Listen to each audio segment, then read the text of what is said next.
फिर ये नेफ्रॉन एक आता है। अच्छा, नेफ्रॉन जो है ना, ये आप कह लो कि सेल है जो कि किडनी को बना रहा है। ये किडनी का सेल, जैसे ब्रेन का होता है न्यूरॉन, हमने न्यूरॉन को भी पढ़ा था पहले, आगे भी पढ़ेंगे। हमारा chapter number 5 is nervous system. तो जो किडनीज है ना, ये क्या कहती हैं, मतलब कि इनका जो सेल है that is for nephron.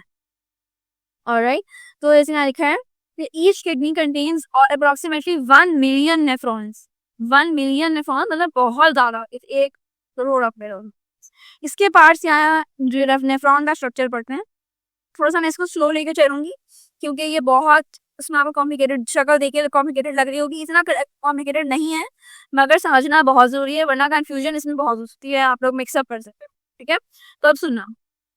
Okay, चलिए नाम लेते हैं। Nephron is the structural functional unit of kidney.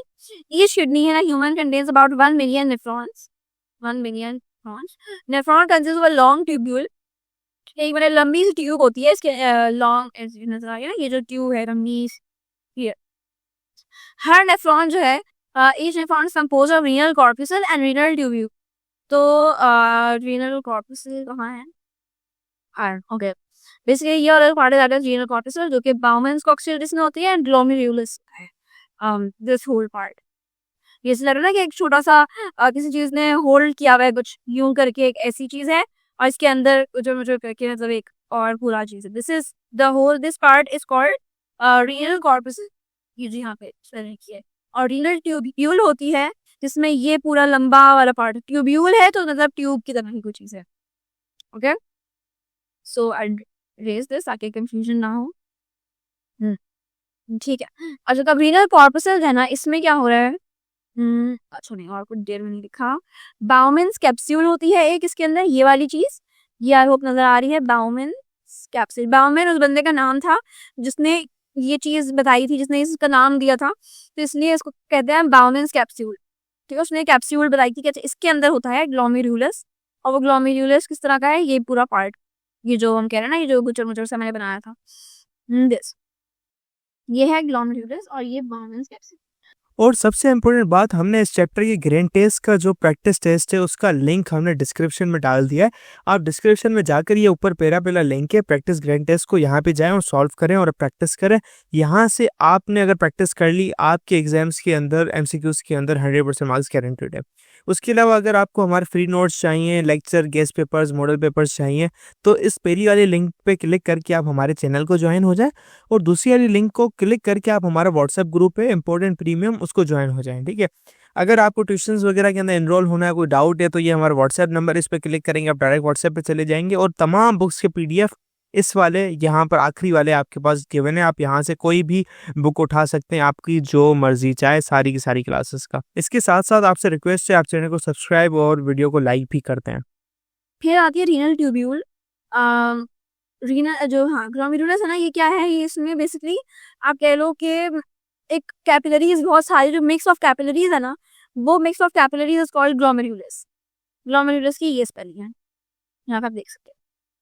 फिर ये बाउमेंस कैप्सूल के अंदर जो कैपिलरी से पूरा मिक्सअप या पूरा नेटवर्क है, वो होता है ग्लोमेरुलस, और जिसके अंदर है डबल वेल कप, आप कह लो एक कप की सॉर्ट की चीज है, हाफ कप या सेमी सर्कल, वो है कैप बाउमेंस कैप्सूल। फिर आता है रीनल ट्यूब्यूल पे। इसमें होती है प्रॉक्सिमल कॉन्वोल्यूटेड ट्यूब्यूल।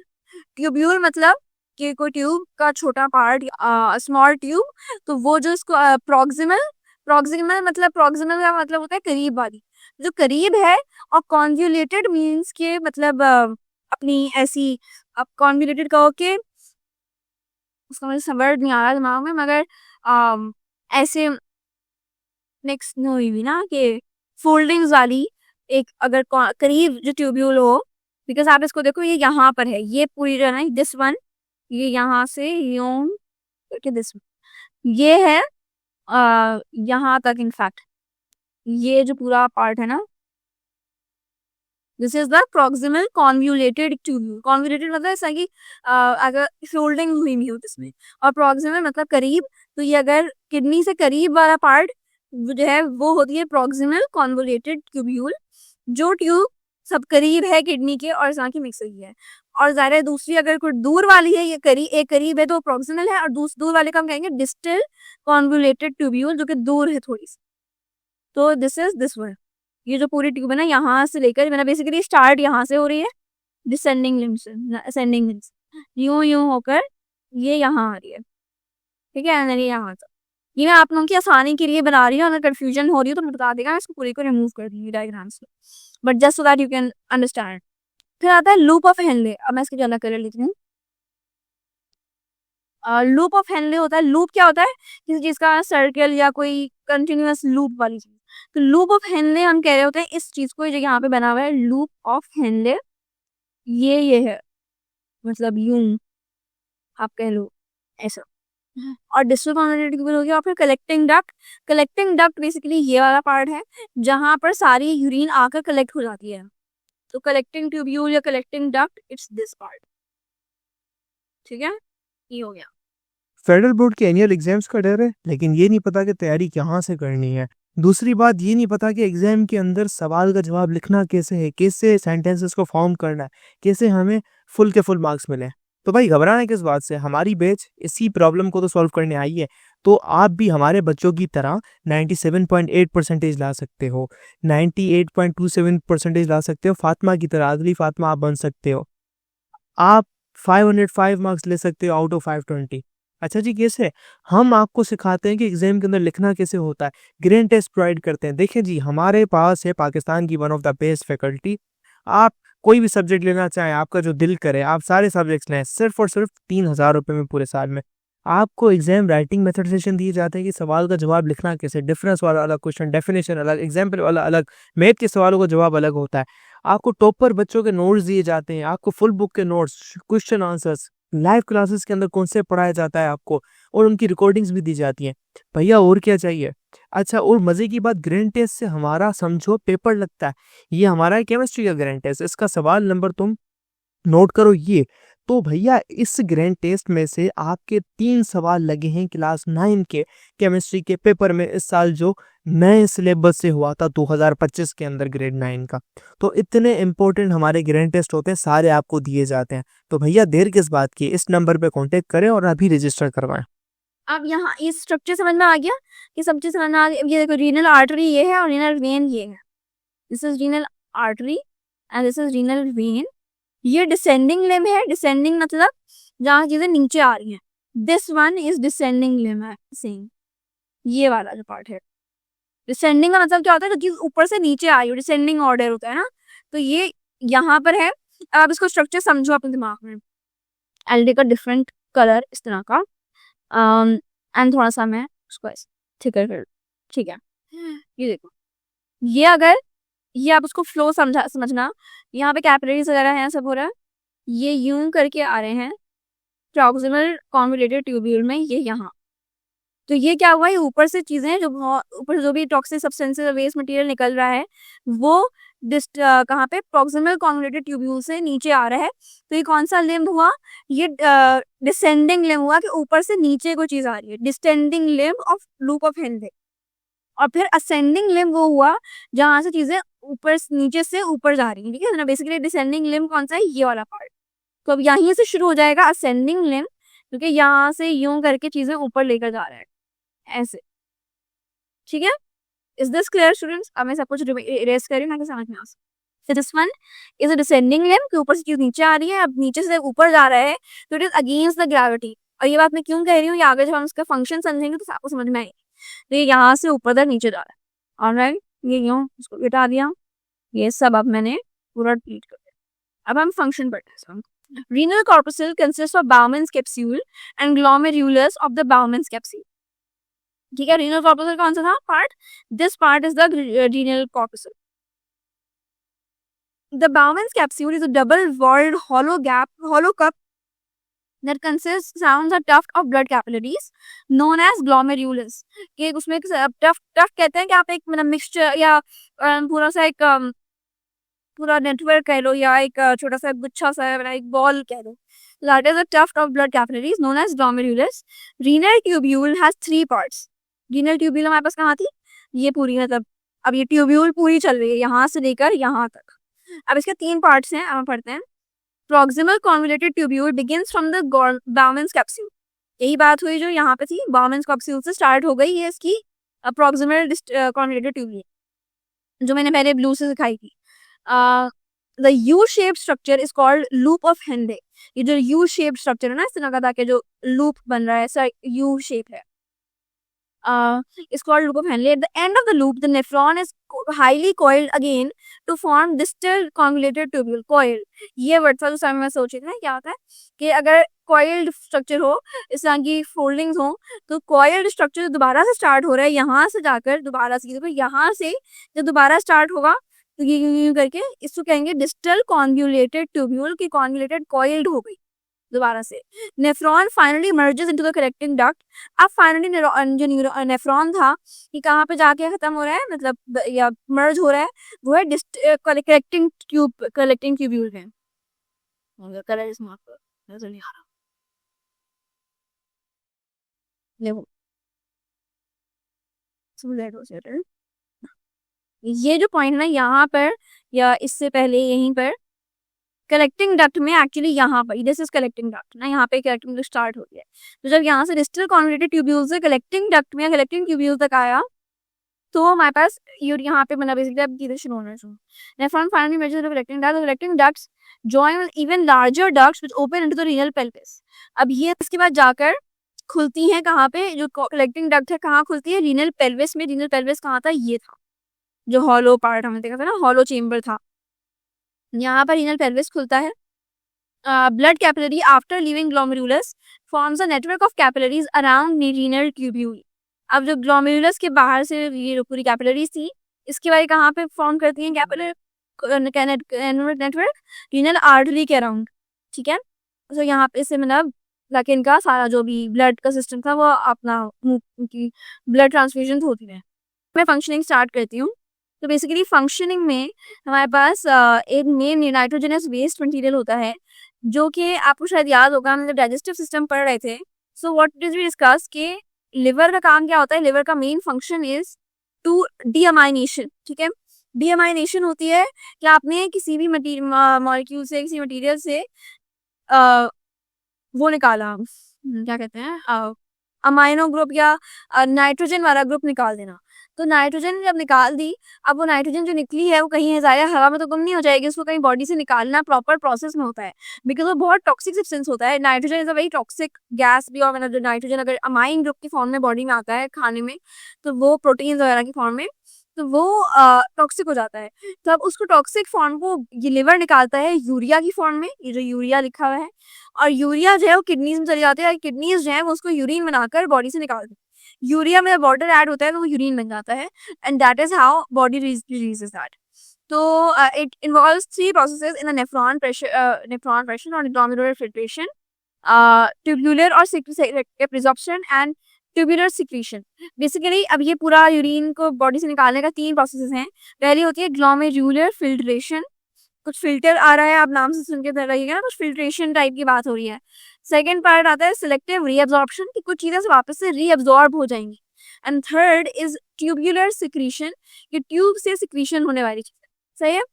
अब first process is glomerular filtration. इसमें क्या हो रहा है कि छोटे मॉलिक्यूल्स हैं, स्मॉल मॉलिक्यूल्स, वो ग्लोमेरुलर वॉल से as a result body move करते हैं as a result of blood pressure. Movement of small molecules, छोटे छोटे मॉलिक्यूल्स हैं वो, ऐसे वाटर हो गए, सॉल्ट्स, वेस्ट मटेरियल्स वगैरह, ये छोटे मॉलिक्यूल्स ब्लड प्रेशर की वजह से कुछ फिल्टर हो जाते हैं।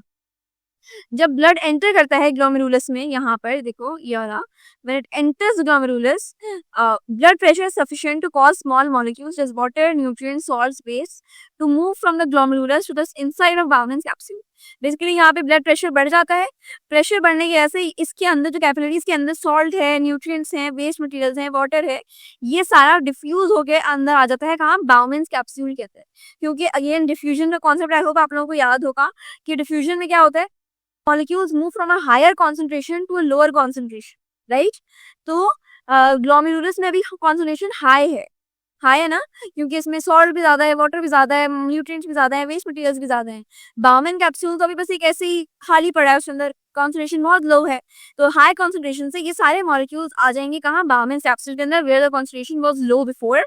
अब वो कॉन्सेंट्रेशन को कॉन्सेंट्रेशन ग्रेडियंट मेंटेन कर लेते हैं। याद आ रही है सारी टर्म्स हमने 9 क्लास में पढ़ी होंगी यहाँ पे, आई होप। तो move on glomerulus inside of Bowman capsule. The fluid that leaves the blood is called glomerular filtrate. अब जो fluid निकला है इसको हम कहेंगे glomerular filtrate, और जो blood protein and blood cells are too large to be part of this filtrate, so they remain in the blood. अब क्योंकि ये सब चीजें कहाँ थी, ब्लड कैपिलरी से आ रही है ना, याद है glomerulus is just blood capillaries के टफ। सो यहाँ से जो फ्लूइड निकल आया इसको हम कहेंगे ग्लोमेरुलर फिल्ट्रेट, ये अलग बात हो गई। अब जो सारे ब्लड सेल्स थे, प्रोटीन्स थे, ये बहुत बड़े थे, तो ये वहीं ब्लड के अंदर ही रहते हैं और ये वापस आगे चले जाते हैं। ग्लोमेरुलर उसमें बाउमेन कैप्सूल में क्या आया, यहाँ पर ग्लोमेरुलर फिल्ट्रेट आ चुका है कहाँ, बाउमेन कैप्सूल में। फिर आता है सिलेक्टिव रीअब्जॉर्प्शन। सिलेक्टिव रीअब्जॉर्प्शन में क्या है कि सिलेक्टिव मतलब कुछ कुछ चीजें सिलेक्ट हो रही हैं, और रीअब्जॉर्प्शन मतलब कि चीजें वापस रीअब्जॉर्ब होना शुरू हो रहा है। तो ड्यूरिंग रीअब्जॉर्प्शन, यानी आप रीअब्जॉर्ब कर रहे हैं, वापस चीजें अब्जॉर्ब की जा रही हैं, तो about 99% of the water and the most of the solutes that enter the nephron are return to the blood stream.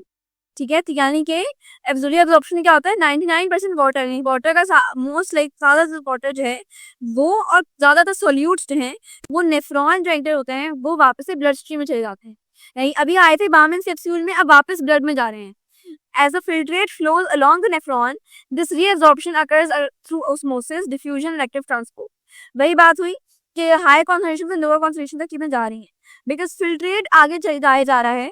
तो फिल्ट्रेट में क्या होता है, सारे सॉल्यूट्स होते हैं, जो कि मतलब सॉल्ट्स हो गए, न्यूट्रिएंट्स, वेस्ट, यूरिया वगैरह, यूरिक एसिड, ये चीजें आपकी फिल्ट्रेट में आगे बढ़ रही हैं। तो वाटर जो है वो तो अभी हाई कॉन्सेंट्रेशन में है, तो वाटर जो है वापस से ब्लड में रीअब्सॉर्ब हो जाता है, और अगेन यहाँ पर वही ऑस्मोसिस और डिफ्यूजन वाला ही प्रोसेस चल रहा है। फिर सम वाटर नहीं substances needed to be by the body, particularly glucose और amino acids are completely reabsorb. जो ये दो चीजें हैं, ग्लूकोज और अमाइनो एसिड, जो कि आपके बॉडी को जरूरत है, क्या खाना अगर खा रहे हैं, क्योंकि अगर आप याद करें हमने फर्स्ट चैप्टर क्या पढ़ा था, फर्स्ट चैप्टर वो डाइजेस्टिव सिस्टम। तो डाइजेस्टिव सिस्टम ही आपकी पूरी बेसिस बनाती है, पूरे दोनों सारे आगे जितने सिस्टम्स हैं उनकी, कि खाना सबसे इंपॉर्टेंट था हमारी बॉडी के लिए। We need energy for the cells to work. So अब वो एनर्जी किसके थ्रू आती है, ग्लूकोज के थ्रू, अमाइनो एसिड के थ्रू, इन सब चीजों के थ्रू। अब आपको शायद याद होगा कि डाइजेस्टिव सिस्टम में बात की थी कि जो फैटी एसिड्स थे, क्योंकि थर्ड न्यूट्रिएंट हमारे पास फैटी एसिड्स होते हैं, वो सारे के सारे लैक्टियल में चले गए थे। लैक्टियल एक विलाय के अंदर, अगर आपको याद हो, विलाय में सब अब्सॉर्ब हो गया था। तो हमारे पास बचे हुए न्यूट्रिएंट्स कौन से हैं, ग्लूकोज और अमाइनो एसिड्स, जो कि बॉडी को जरूरत है जिनकी। तब जाहिर है वो तो बॉडी से निकल नहीं सकते, तो क्या होगा यहाँ पर, वो सब चीजें वापस से कम्प्लीटली रीअब्सॉर्ब हो रही हैं। कम्प्लीटली रीअब्सॉर्ब होने का मतलब है कि वापस से मुकम्मल तौर पर ब्लड के उसमें, हाँ, ब्लड में चली गई। Some water and most solutes are reabsorbed from the proximal convoluted tubule. जो करीब वाले ट्यूब्यूल थी ना, प्रॉक्सिमल कॉन्वोल्यूटेड ट्यूब्यूल, ये वाली, इससे ज्यादातर जो आपके सोल्यूट्स थे, मतलब मोस्ट ऑफ द सोल्यूट्स जो थे वो वापस से रीअब्सॉर्ब हो गए।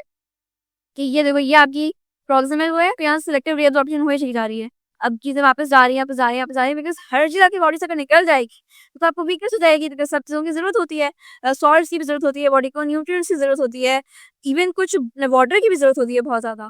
तो वो सब चीजें वापस आपकी बॉडी में चली जाएंगी, जो जो चीजें में जरूरत नहीं है जिसकी बॉडी को, वो निकाली जाएंगी। ठीक है, the descending limb of loop of Henle allows the reabsorption of water, while the ascending limb of loop of Henle allows the reabsorption of salt. अब देखो ये सब चीजें यहाँ पे आ रही हैं प्रॉक्सिमल कॉन्वोल्यूटेड ट्यूब्यूल से। प्रॉक्सिमल में क्या हो रहा था, सॉल्यूट्स ज्यादा जाए थे, most of the solutes are reabsorbed.